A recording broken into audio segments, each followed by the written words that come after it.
오늘의 말씀의 제목은 항복은 없다. 그러나 거룩은 있다입니다. 따라해 보겠습니다. 항복은 없다. 그러나 거룩은 있다. 1974년 필리핀의 작은 섬 루방에서 일어난 일입니다. 제2차 세계대전 당시 일본의 정보 장교였던 오노다 히로는 1945년 일본군이 그와 그의 군대를 위해 돌아올 때까지 이 루방섬에 남아 있어서 자살하지 말고 게릴라전을 수행하려는 사령관의 명령을 받고 몇몇 부하들과 함께 이 필리핀의 루방섬에 남겨졌습니다. 상관으로부터 수년을 기다려야 될지도 모른다는 그 마지막 말도 들었습니다. 한 해, 두 해, 10년, 20년이 지나 오노다 히로 장교는 29년이 지난 지금까지도 여전히 연합군과 싸우고 있었습니다. 29년이요. 최근 지역 경찰과의 총격전으로 마지막 남은 부하 4명까지도 잃었어요. 이제는 지휘할 사람도 없는 상황에서 홀로 전쟁을 자기 혼자 루방섬에서 이어갔습니다. 이 소식이 일본에 전해졌습니다. 29년간 전투를 벌인 이 오노다를 찾으려고 젊은 모험가 한 사람이 나섰는데 그 이름은 스즈키 노리오입니다. 이 스즈키는 아무런 무장도 하지 않은 채 정글에서 이 오노다 히로의 장교를 찾아 나섰어요. 그에 대한 이제 섬에 있다는 얘기만 듣고 그를 만날 수가 없으니까 스즈키는 해변에서 오노다가 자기를 볼 수 있도록 온 섬을 돌아다니면서 1번씩 경례를 하고 다녔습니다. 그러다가 오노다와 결국 마주치게 되었죠. 스즈키는 이 오노다 장교의 경계를 풀기 위해 크게 외쳤습니다. 저는 일본인입니다. 저는 일본에서 왔습니다. 손에 총을 든 오노다 히로 장교는 덤불에서 나와 예리한 질문을 이 스즈키에게 던졌어요. 당신은 일본 정부에서 왔습니까? 일본 군대에서 보낸 겁니까? 아니면 해외 청년 협력 단체에서 왔습니까? 당신의 소속은 무엇입니까? 여러 의심의 눈초리로 이 스즈키에게 질문을 했습니다. 스즈키는 여러 말들을 했지만 믿지 않는 거예요. 이 오노다 히로 장교가 이렇게 얘기했습니다. 저는 당신이 길고 힘든 시간을 보냈다는 것을 잘 알고 있습니다. 거의 만일이 되는 시간 동안 이 섬에 갇혀 있다는 것도 알고 있습니다. 저를 믿으십시오. 전쟁은 끝났습니다. 저와 함께 일본으로 가시죠. 라고 이야기를 했습니다. 그런 설득에도 불구하고 설득이 되지 않았어요. 오노다는 스즈키에게 자신의 상관인 일본 장교 다니구치 소룡이 자기 앞에 와서 공식 명령, 항복하라는 명령을 줄 때까지 자기는 절대 항복할 수 없다라고 이야기를 했습니다. 약 3주 후에 이 스즈키는 다시 일본으로 돌아가서 다나구치 소룡과 함께 필리핀 루방섬에 다시 도착을 했습니다. 배신을 경계한 오노다는 역시 그날도 위장복을 입은 채 정글에서 조심스럽게 나왔어요. 이 제가 영상을 봤는데 이 다나구치 이 소령은 이제 큰 마이크를 들고 지금 밀림 어디 속에 숨어 있는지 모르니까 나는 당신의 상관 다나구치 소령이다. 우리 일본은 패전했다. 우리는 항복했다. 너도 투항하고 나오라고 온 루방섬에 이 다나구치 소령이 직접 이 오노다를 향해 메시지를 전하는 장면이 지금도 영상으로 남아 있어요. 제가 그 영상을 봤습니다. 그리고 그 이야기를 이제 밀림에서 듣던 이 오노다는 드디어 자기의 상관인 다나구치와 만나게 됩니다. 지금 저 사진이 이제 1974년 이제 자기 상관을 만나면서 격려하는 장면의 하나예요. 만약 오노다의 상관인 다나구치 소룡이 최종 명령을 만약에 내리지 않았다면 오노다는 죽을 때까지 정글에서 싸우다 생을 마감했을 거예요. 오노다의 이런 이야기가 이제 일본에서 자서전으로 펼쳐졌는데 그 자서전의 제목이 이 영문판으로 나왔는데 No Surrender, 항복은 없다라는 거예요.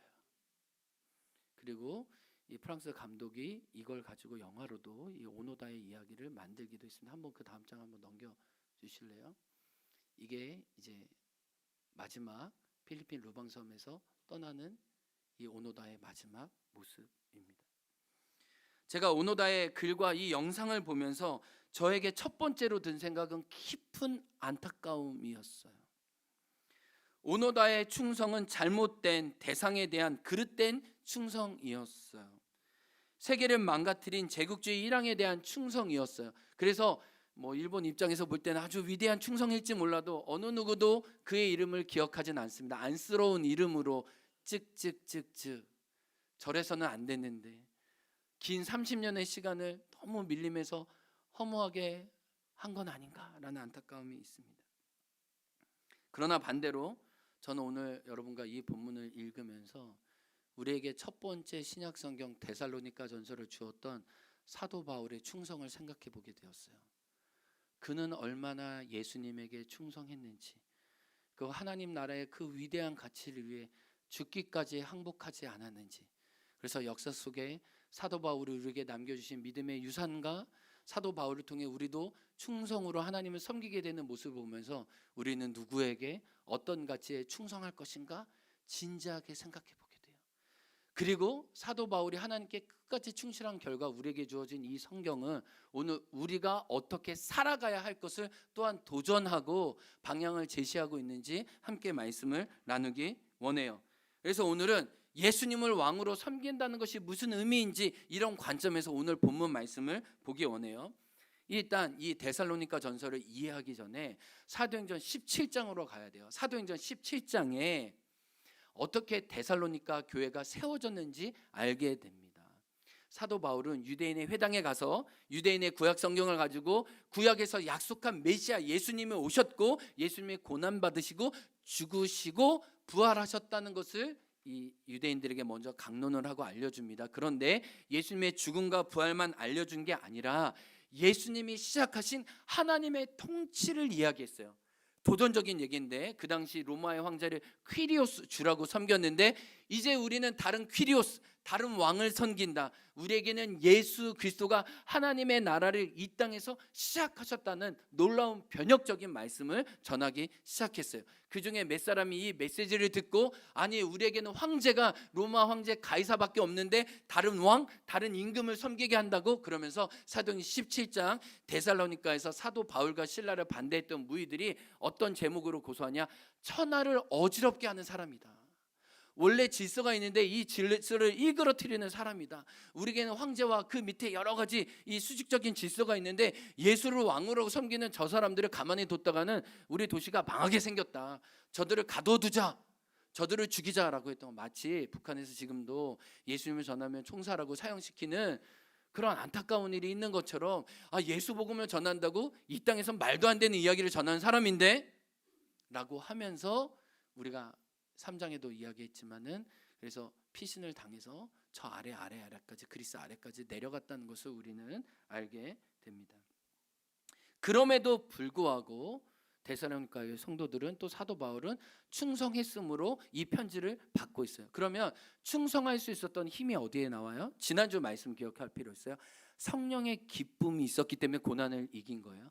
복음의 은혜가 그들을 가득 찼기 때문에 고난이 있지만 그들의 기쁨과 은혜를 누리지 못했다는 거예요. 그리고 성령과 능력과 큰 확신으로 하나님의 임재와 하나님의 살아계심을 하나님이 그들에게 증명해 주셨어요. 두려워하지 말라. 내가 너와 함께함이라. 놀라지 말라. 나는 너 하나님이 됨이라. 하나님이 함께하시는 외적 증거를 그들에게 강력하게 부어주셨어요. 그래서 보여지는 외적 현실보다 하나님의 능력으로 임하는 외적 현실이 그들의 영혼을 가득 찼다는 것으로. 그래서 그들은 끝까지 소망을 지키며 충성했어요. 다시 한번요. 소망을 가지고 충성을 했다는 거예요. 소망으로 견고히 서 있었어요. 그래서 이 데살로니가 1장 2절을 보면 마지막 칭찬한 게 소망에 인내. 그들은 그냥 인내한 게 아니라 소망 중에 인내했어요. 제가 우리 그 행원교회 74주년 또 추수감사절 예배 때 우리 행원교회 그 거의 초기 사역자이신 우리 김호동 전도사님 이야기를 했습니다. 제가 예배 끝나고 그 사모님께 전화했어요. 이제 사모님만 전화 받으실 수 있으니까 사모님, 목사님 안부 좀 여쭙고 싶어서 김호동 전사님 어떠세요? 라고 물었는데 사모님이 이제는 거의 96세시잖아요. 그러니까 거의 허리도 구부러지시고 일상적인 생활이 많이 어려우시다는 거예요. 제가 갈 때는 대화도 가능하고 앉아 계시기도 하고 드시기도 했는데 거의 많이 이렇게 힘드시다고. 그래서 사모님이 목사님이 일상이 참 어렵습니다 이렇게 하면서 잘 기억하고 기도해야겠다 이런 마음이 들면서 목사님과 나누었던 인터뷰가 그래서 더 소중해지더라고요. 왜냐하면 이제는 다시 만나도 이제 어떤 그런 대화가 좀 어려운 시기라는 걸 알기 때문에 목사님이 남겨주신 이야기를 내가 잘 기억하고 또 필요할 때마다 나를 다시 세우는데 그 믿음의 재료를 좀 삼아야겠다 했어요. 근데 김호동 전사님 해주신 말씀 중에 제일 크게 제게 남는 게 뭐냐면 초기 행원교회 이 박해와 환난 가운데 예수님 믿은 성도님들은 재림에 대한 예수님이 다시 오실 것에 대한 소망이 분명했다는 거예요. 그거는 제가 명확히 기억해요. 다시 오실 예수님에 대한 소망이 분명했고 그러므로 지금 여기서 충성했다는 거예요. 이게 같이 연결되어 있다고 말씀해 주셨어요. 소망과 지금 여기서의 충성, 다가올 미래에 대한 소망과 지금 여기서의 충성이 우리 행원교회의 믿음의 선배들의 모습이었고, 아니 초기 교회 역사 속 데살로니가 교회 성도들 많은 믿음의 선진들의 모습이었다는 것을 우리는 이 말씀을 통해 생각할 수 있어요. 그렇다면 예수님에 대한 소망으로 지금 여기서 충성했던 사람들의 충성의 표지가 있을 거 아니에요.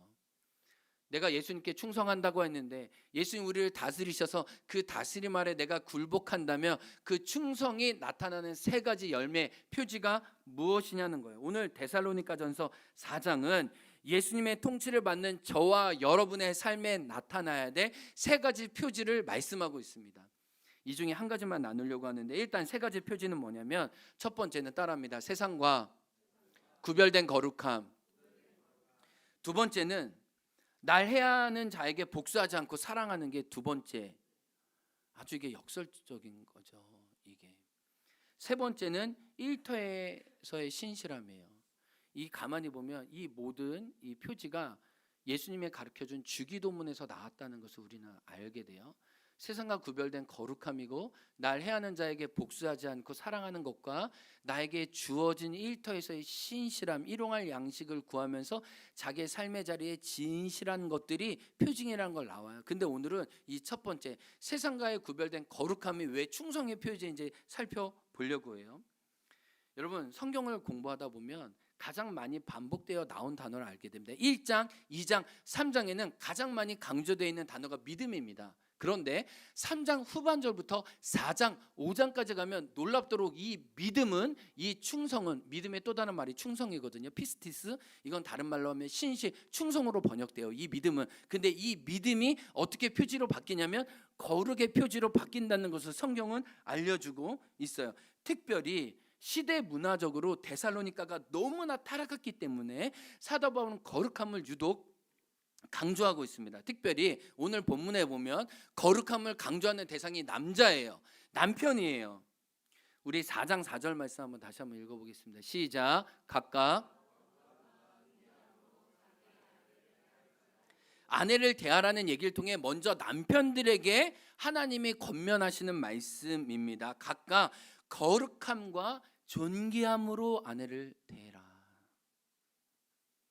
세 번역은 자기 아내를 자기 몸처럼 대해라 이렇게 번역했어요. 뭐가 생각나죠? 내 이웃을 나의 몸처럼 사랑하라는 말처럼 아내를 거룩함과 존중함으로 대하는 것은 나를 사랑하는 것이래요. 그래서 나를 깊이 사랑하는 사람은 하나님이 나에게 주신 배우자를 깊이 거룩하게 존중함으로 대하는 모습으로 드러난다는 것을 오늘 본문은 말씀하고 있어요. 성경이 기록될 당시에는 철저히 남성 중심의 수직적인 사회였습니다. 여성은 남성만을 위해 존재했고 성에 대해서는 여성에게 권리가 없었다는 것이 오늘 본문의 말씀에도 나와요. 그러나 너희는 그렇게 살지 말라는 것. 원래 하나님이 창조하신 아름다운 부부와 가정의 모습으로 돌아갈 것을 말씀하시는데 그 회복의 키가 뭐였냐면 남성들의 거룩함이었어요. 이 편지의 배경을 보면 조금 우리가 알 필요가 있는데, 이제 데살로니가 전서가 신약 성경에서 제일 어떻게 쓰여진 편지라고 얘기했죠. 제가 첫 번째, 우리 승범 형제님, 놀랍습니다. 정말 누나가 누군지 참 똑똑해요. 누나 지난주 발표할 때 깜짝 놀랐어요. 예. 신약의 제일 첫 번째 편지가 데살로니가 전서라고 얘기했어요. 근데 이 데살로니가 전서를 어디서 썼냐면 고린도에서 썼습니다. 근데 여러분 고린도 전서에 보면 7장 이후부터 가장 많이 나온 단어가 뭐죠? 거기서도 거룩함이에요. 음행하지 말라고. 그렇죠? 고린도의 가장 큰 문제가 음행이었잖아요. 그리고 음행하고 또 우상 숭배하는 문제가 고린도에 아주 가득했잖아요. 근데 그 고린도에서 지금 데살로니가 성도들을 생각하면서 편지를 쓰고 있고, 이 편지를 지금 디모데 통해서 전달하고 디모데에게 소식을 전하면서 이 성경이 우리가 기록된 거 아니에요. 근데 고린도와 데살로니가 전서는 공통적인 특징이 있어요. 지도 보면 알겠는데 둘 다 항구 도시예요. 둘 다 항구 도시. 둘 다 항구 도시는 무슨 말이냐면 수많은 항구의 선원들이 오면서 자기의 성적인 욕망을 풀기 위해 그 도시를 망가뜨렸어요. 왜요? 돈은 있죠. 가지고 있는 재물은 있죠. 근데 육신의 욕망을 풀기에 이 모든 사회적인 제도가, 도시가 이 모든 걸 다 허락해 주었어요. 그 당시에 가장 타락한 도시가 고린도와 데살로니가였어요. 그 당시에 소돔과 고모라가 데살로니가, 고린도였어요. 그러니까 고린도 전서를 보면 얼마나 그 거룩함을 훼손하는 일이 그리스도인의 정체성을 파괴하는지를 보면서 데살로니가 교회 성도들을 보면서 이걸 염려하고 있는 거예요. 너희가 하나님께 피스티스 충성하고 있다고 생각하는데 지금 너희들 도시를 볼 때 음란과 타락이 가득한 그 시대 속에 너희가 동화된다면 삼손처럼 너희는 부르심을 잃어버릴지도 모른다.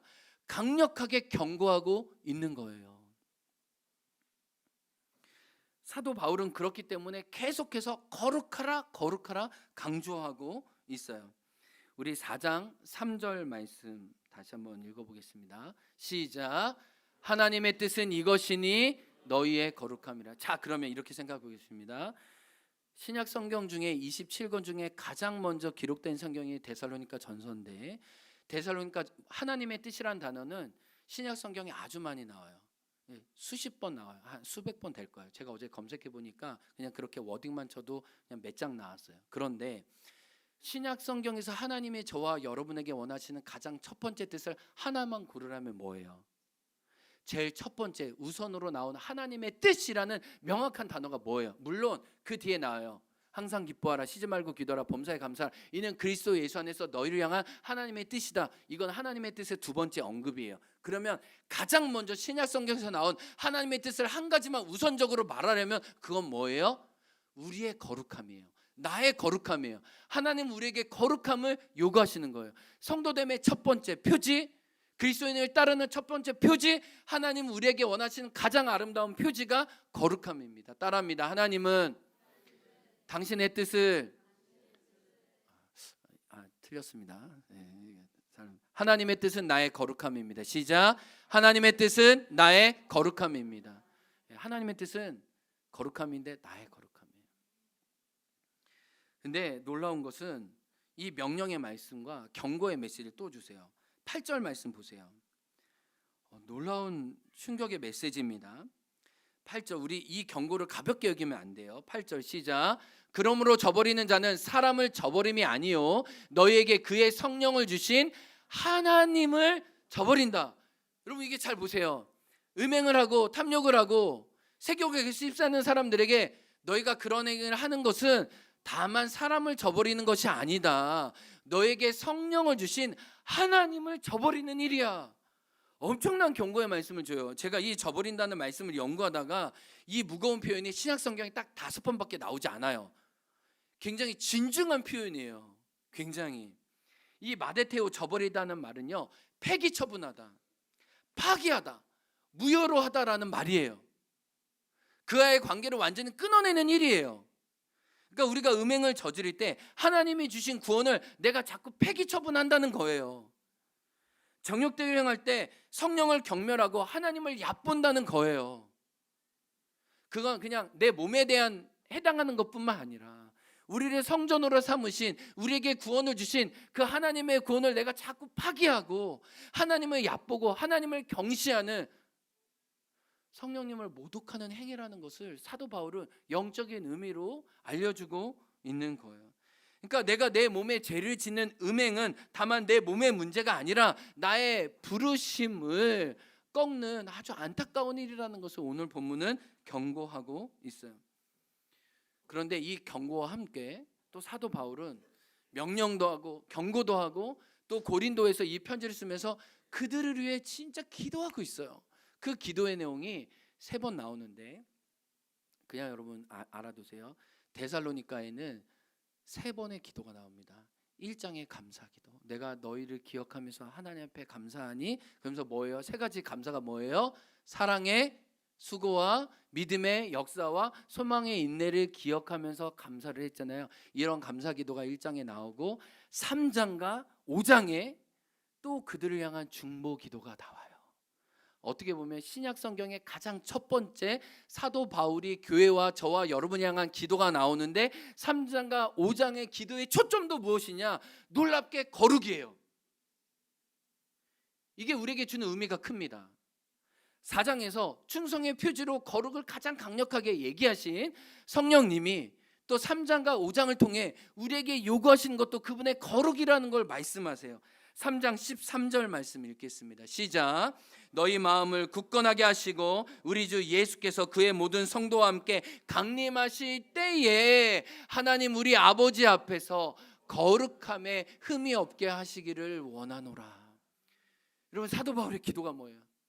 감사기도 말고 그들이 향한 중보기도의 첫 번째 기도 제목이 마지막 날 예수 그리스도가 우리에게 다시 오실 때 거룩한 흠없는 하나님의 사람으로 우리가 그분을 마주할 수 있기를, 그분의 거룩한 신부가 되기를, 우리가 하나님께 예물을 때 흠 있거나 어떤 상하거나 병든 건 드리지 않고 온전히 하나님께 산제물로 드리는 것처럼 너의 몸과 영과 마음이 건강하여 하나님이 받으실 만한 것이 될 수 있도록 신약 성경의 첫 번째 중보기도의 내용이 거룩함이라는 거예요. 그리고 5장 23절 이제 성경을 마치면서 마지막 다시 한번 중보기도를 해요. 놀랍게도 3장에 똑같은 고백이에요. 5장 23절 성경이 어떻게 끝나요? 시작. 평강의 하나님이 친히 너희를 온전히 거룩하게 하시고 또 너희의 온 영과 혼과 몸이 우리 주 예수 그리스도께서 강림하실 때에 흠 없게 보존되기를 원하노라. 사도 바울의 마지막 중보기도도 뭐예요? 온전히 거룩하게 해달라. 온전히 거룩하게 해달라. 여러분, 이 기도에는 예수님의 주기도문이 묻어 있어요. 예수님이 첫 번째 기도를 가르쳐 주시면서 아버지의 이름이 거룩히 여김을 받아주세요. 근데 그 거룩함이 나를 통해 드러나게 해달라는 거예요. 내가 거룩함으로 이 세상에서 빛과 소금이 되어 하나님의 거룩함을 드러내길 원합니다. 이 거룩함이 나에게 있어야 나에게 하나님의 나라가 임하고 나에게 임한 하나님의 나라를 통해 주님의 뜻을 이룰 수 있는 거예요. 첫 번째 키가 거룩함이에요. 그의 이름을 거룩히 여김을 받기 위해 주님은 우리에게도 거룩함을 요구해요. 그래서 너희에게 내가 거룩하니 너희도 거룩하라라고 말씀하시는 거죠. 하나님은 거룩한 성품을 데살로니가 교회 성도들에게 찾으셨던 것처럼 주님은 신실하게 충성스럽게 주님을 따르려고 하는 저희들에게 묻고 계시는 거예요. 너는 거룩하냐? 거룩함으로 우리가 이 땅에서 하나님의 자녀로 담대히 살아갈 수 있다는 거예요. 이런 마음 가지고 우리 함께 찬양하면 좋겠는데, 나의 마음을 정금과 같이 정결케 해 주옵소서. 하나님, 내 마음에도 한 소망이 있습니다. 주님과 같이 거룩한 당신의 자녀로 저를 세워 주옵소서. 나의 마음은 정금과 같이 어떻게 해요? 정결케 해야. 나의 마음 정금과 같이 정금과 같이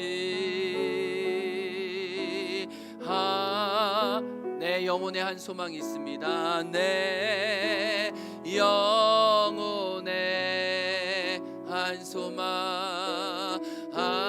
소망이 있으니 주님과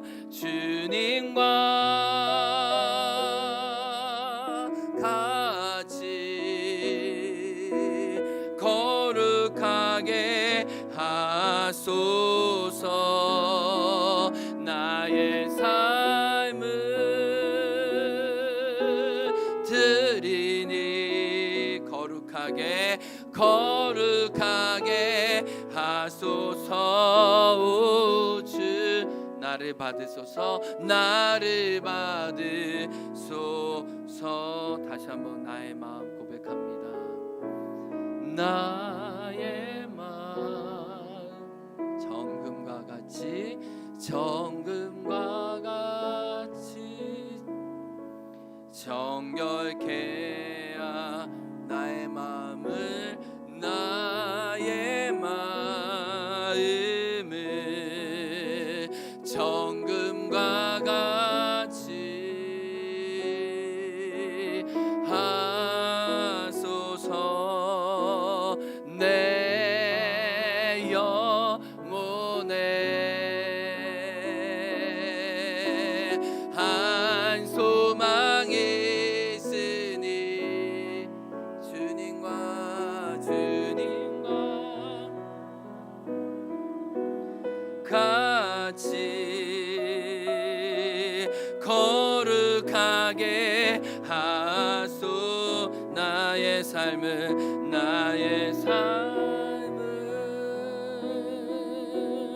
드리니 거룩하게 거룩하게 하소서. 주 나를 받으소서 나를 받으소서 나를 받으소서 나를 받으소서.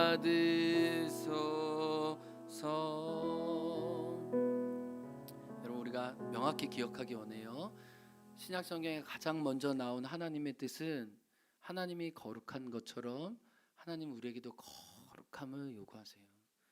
우리는 이 땅에 속한 자가 아니라 하나님 나라에 속했기 때문에 그의 거룩함을 담지해야 돼요. 그리고 신약성에 가장 의미 있게 우리를 향해 기도할 때도 우리를 통해 아버지 이름이 거룩히 여김을 받는 거예요. 거룩하게 흠없는 그분의 신부로 이 땅에 그분의 자녀로 살아가는 거예요. 그렇다면 우리가 우리의 거룩함을 어떻게 지킬 수 있을지 결론으로 생각해 보기 원해요.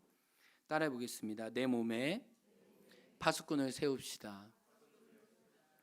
삼손 때도 얘기했는데 우리가 잊을 수 있기 때문에 제가 반복해서 얘기해요. 존 버녀는 철로역정 말고 그의 위대한 책이 있는데 거룩한 전쟁이에요.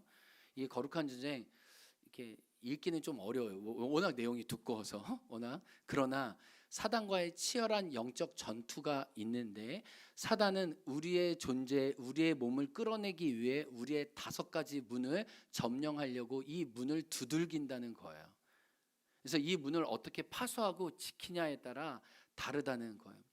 제가 이제 그 1월 달에 그 그리스, 터키 이제 성지 순례를 가는데 어제도 공부하고 이제 주중에 계속 공부했는데 이 그 이제 로마가 동로마 서노마 있었는데 이 동로마가 결국은 이제 그 모슬렘 세력이 오스만 투르크 그 민족에 의해서 무너지는데 무너질 때 그 250년간 전쟁을 해서 결국 무너뜨리거든요. 근데 얼마나 이 그 동로마 제국이 성벽을 잘 쌓냐면 성벽을 4중으로 쌓아가지고요 250년간 그 성벽을 무너뜨리려고 해도 무너뜨리질 못했어요. 상대편은 이 오스만 투르크 이 군대는 여기보다 이 몇십 배 거의 몇백 배 될 정도로 군대가 많았는데 이 성벽을 무너뜨리지 못했어요. 이 성벽이 4중으로 돼 있거든요. 그런데 어떻게 멸망한지 아세요? 1400 아마 74년일 거예요. 어떻게 무너지 아세요? 작은 조그만 문이 열려가지고요 수백 명의 오스만 투르크 군사들이 와서 병사들 뒤에 칼을 꽂았어요. 역사는 고백하게 작은 문 하나에 이 수천 년간 이어져서 제국이 무너진 거예요. 성벽은 거대해서 250년간 아무리 점령하려고 해도 아무도 점령하지 못했거든요. 근데 어디에 넘어간 거예요? 그러니까 워낙 철통과 같이 경계를 쓴다고 성벽에서는 주의하고 있었다가 작은 쪽문 하나 지키지 못한 거예요. 이게 안타까운 제국의 역사예요. 그래서 지금 그 소피아 성당이 지금 모슬렘 사원으로 바뀐 거 아니에요. 우리 역사 속에 그게 뭐예요? 작은 문 하나 지키지 못한 거예요. 이 뭐 작은 문 하나 정도가 뭐 우리 제국을 멸망시켰어? 그 하나 빗장 제대로 걸지 않은 게 이 수천 년의 아름다운 기독교 역사, 이 복음의 역사를 한순간에 이방에게 넘어뜨린 거예요. 우리 마음에도 똑같은 거야. 이거 하나 정도가 우리를 무너뜨리겠어? 이거 그냥 문 열어주지 뭐. 이것들이요 결국 우리 영혼을 잠식하고 우리의 부르심을 훼손한다는 것을 우리는 잘 기억해야 돼요. 존 버녀는 5가지 문이 있다고 얘기해요. 우리가 소홀히 여기기 쉬운, 그러나 이 5가지 마음의 빗장을 잘 지키래요. 그게 뭐예요? 첫 번째는 귀문, 눈문, 입문, 코문, 감각문이라는 거예요. 사단이 우리에게 영적 전쟁할 때 막 보이지 않는 존재로 우리에게 공격할 때, 특별히 우리를 공격할 때 이 5가지 문을, 우리가 듣는 것, 내가 보는 것, 내 입으로 들어오는 것, 내가 코로 숨 쉬는 것, 어떤 그런 영향력, 그리고 내 몸으로 경험하는 것. 근데 놀랍게도 음행은, 세욕은 이 5가지를 사단에게 문을 다 열어주는 거예요. 내 눈이, 내 귀가, 내 입이, 내 코가, 내 감각이 모든 죄악의 천봉으로 내 자신을 드린다는 거예요. 그래서 주님이 경고하시는 거예요. 이 음행이 구원까지도 훼손시킬 수 있고 우리의 어떤 정체성을 완전히 사단에게 내어주는 일일 수도 있다는 거예요. 그래서 거룩함을 지키는 걸 너무 막 추상적으로 생각하면 안 되고, 내 몸이 보는 것, 내가 듣는 것, 내가 입으로 먹고 마시고 말하는 것, 또 어떤 대화를 하는 것, 내 입술의 파수꾼을 지키는 것, 내가 숨으로 어떤 걸 들이쉬는지, 내 몸의 감각이 하나님 앞에 열려져 있는 거예요. 악에서는 닫혀 있고 하나님에 열려 있는 거예요. 그래서 안 좋은 것들, 더러운 것들, 그래서 악은 모든 모양이라고 버리라도 했잖아요. 악은 내 안에, 내 감각을 통해 들어오지 않도록 거절하고 버리는 거죠. 그래서 우리가 아이들한테도 스마트폰이나 어떤 인터넷 매체나 이런 걸 자꾸 지키고 보호해 주는 게 그들을 보호해 주는 거예요. 우리가 서로 거룩함과 아름다운 언어로 덕을 세우고 서로 세워주는 것, 거룩함으로 서로 지켜주는 거예요. 그리고 우리가 보는 것에 하나님의 아름다운 찬양하고 하나님의 경이로우심을 기뻐하고 그분을 자랑하고 누리는 것. 여러분, 우리 교회에 우리 오름 찬양꾼이라고 있는 것 아세요? 네, 아시는 분도 계시고 모르는 분도 계신데, 이번 주에 제 마음이 굉장히 답답하고 정말 힘들었어요. 여러분도 그러시죠? 근데 오른 찬양꾼이 화요일 밤인가 찬양을 올렸어요. 이렇게 백록산인가요? 무슨 산이죠? 네, 무슨 말이 안 들려요. 네, 그렇게 했는데 정말 그 하나님을 찬양하고 노래하는 걸 보면서 그런 생각이 들었어요. 하나님의 아름다움이 이 오름과 이 제주도에 가득 담아져 있는데, 누군가는 이 오름에서 하나님의 아름다움을 찬양하고 정말 그분의 경이로우심을 감탄하는 누군가 그런 일을 해주면 좋겠다 생각했어요. 옛날에, 지금 이제 못할 것 같은데 아내랑 오름을 걸을 때 당신이 책을 내줘라. 이 오름과 주님을 묵상한, 그리고 당신이 상담 현장에서 만난 사람들이 이야기를 해주면 좀 팔리지 않겠냐, 아니 안 팔려도 의미 있지 않겠냐, 그런 얘기를 한 적이 있어요. 왜냐하면 오름이 너무 아름답고 하나님이 주신 그 자연의 토부가 가득한데 그 글을, 또 그 사진을, 그 이미지를 성경의 이야기와 사람들의 이야기로 전하면은 사람들이 제주도를 더 아름답게 구속해서 하나님의 경이로우심으로 보지 않겠냐. 제가 그런 생각했는데 저희 아내가 요즘 너무 바빠가지고 못할 것 같아요. 그냥 마음속에, 그건 이제 여러분에게 드립니다. 혹시 그렇게 해주시고. 근데 또 제주도에 이 오름과 이 산과 들에 하나님의 아름다움이 가득한데 누가 이거를 영상으로 좀 담아주며 찬양하면 좋겠다라고 생각했는데, 그 길을 오름 찬양꾼이 열어주셔서 주 예수 내가 알기죠, 이번 주에 막 찬양해 주는데 제 눈이, 마음이 다시 열리더라고요. 그래서 제가 전화했어요. 너무 고맙다, 너무 귀하다. 그러니까 결국은 우리 눈에, 우리 귀에, 우리 입으로, 우리 코로, 우리 몸의 감각으로 한 가정에 아름다운 하나님의 영광과 하나님의 이미지를 담아주었어요. 그리고 그걸 공개적으로 노래하고 찬양해요. 그 전율과 그 아름다움이 우리의 모든 감각에도 오는 거예요. 아름다운 거룩함의 전이가 영적인 역학이 우리에게도 오고 보는 사람에게도 나누는 것이죠. 여러분, 악은 모양이라도 버리고 하나님의 아름다움과 좋은 것들을 우리에게 채우기 시작했을 때 우리는 나도 거룩해지고 서로 거룩해지는 거예요. 우리가 이 성탄 예수님을 맞이하면서 예수님께 드릴 수 있는 최고의 선물이 뭘까요? 그의 거룩한 신부로 오늘 여기서 살아가는 거예요. 하나님의 뜻은 이것이니 너희의 거룩함이라. 세상에 담아내지 못하는 하나님의 거룩한 주님의 자녀로 함께 일어나 걷기를 주님의 이름으로 축복합니다. 우리 같이 일어나서 찬양합시다. 신실하게 진실하게 거룩하게 살게 하소서. 신실하게 진실하게 거룩하게 살게 하소서. 주님, 제 자신을 주님께 드립니다. 신실하게 신실하게 거룩하게 거룩하게 살게 하소서.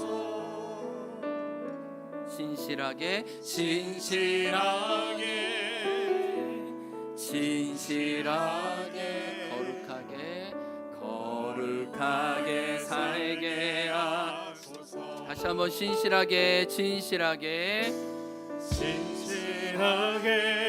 아멘. 진실하게 거룩하게 살게 하소서. 신실하게 거룩하게 살게 하소서. 하나님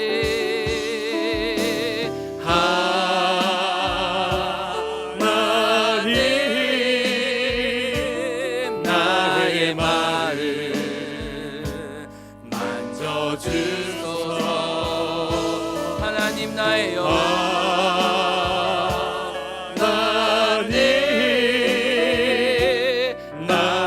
영혼 새롭게 하나님 나의 마음 만져주소서.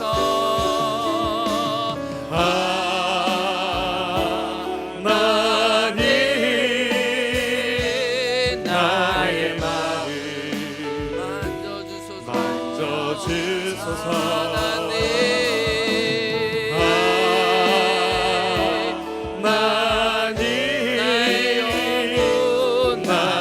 하나님 나의 마음 만져주소서. 주님 저를 거룩하게 하옵소서. 하나님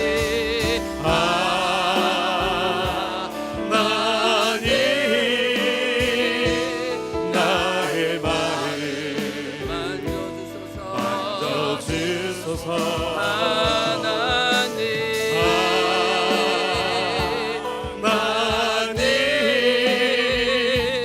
나의 영혼 새롭게 하소서. 우리 이 시간 기도하겠습니다. 하나님 저의 귀의 문과 눈의 문과 입의 문과 코의 문과 감각문의 모두를 지켜주시고 하나님 내 몸에 파수꾼을 세우게 도와주시되 하나님 거룩한 하나님의 아름다운 토부와 영광과 능력에 제가 눈이 열려지게 도와주시고 그것에 반응하게 도와주셔서 오늘도 거룩함을 지킬 뿐만 아니라 거룩함을 나누는 당신의 자녀로 우리 행원교회 공동체로 한 사람 한 사람으로 세워 주옵소서. 주여 한창하고 통성으로 기도합니다. 주여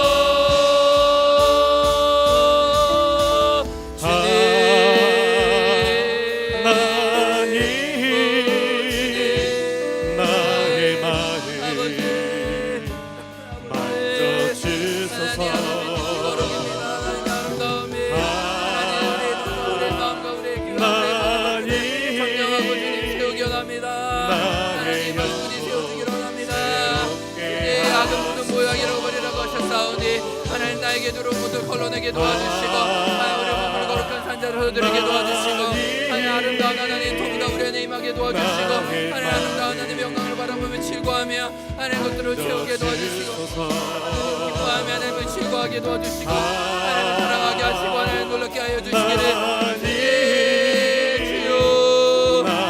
거룩의 감각이 열리게 도와주옵소서. 하나님의 아름다움의 눈이 열리게 도와주시고 우리의 귀가 열리게 도와주시고 하나님 우리 열리게 도와 우리의 코가 열리게 도와주시고 온 몸의 감각이 죄의 거룩함에 열리게 도와주옵소서.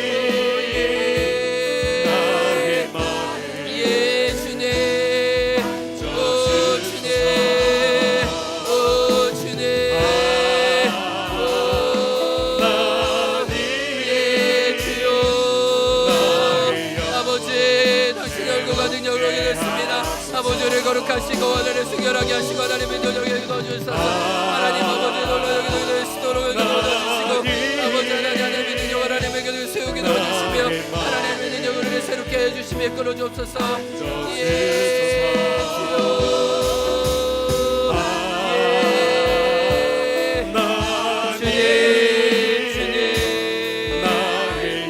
우리 찬양합니다. 하나님 나의 마음 만져주소서.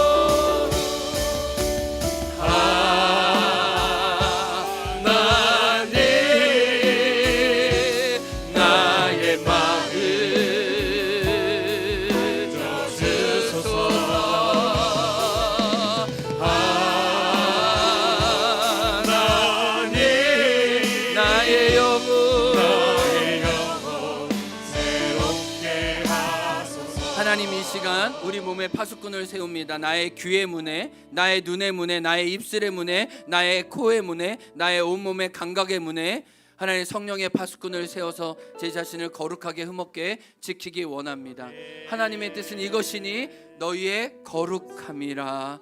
하나님 이 성탄에 예수님께 우리의 거룩함을 선물로 드리도록 성령이 우리를 지배해 주시고 우리를 새롭게 하여 주옵소서. 하나님, 우리가 하나님의 영광을 보고 기뻐할 수 있도록 우리를 고무시켜 주시고 하나님, 우리가 전 존재로 하나님을 기뻐하고 하나님의 톱을 누릴 수 있도록 하나님, 우리 한 사람 한 사람에게 임하여 주옵소서. 그래서 우리만 거룩할 뿐 아니라 하나님, 우리를 통해 우리의 가정이, 우리의 공동체가, 우리의 교회와 이 땅 제주와 대한민국이 거룩함으로 순결함으로 하나님께 설 수 있도록 우리를 고쳐주시고 새롭게 하여 주옵소서.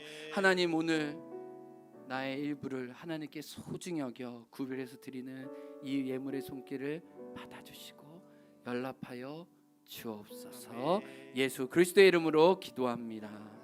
지금은 우리 구주 예수 그리스도의 은혜와 하나님 아버지의 사랑과 성령의 교통하심이 거룩한 하나님의 뜻을 받들어 살기 원하는 당신의 자녀들 위해 지금부터 영원토록 함께하길 간절히 축원하옵나이다. 아멘.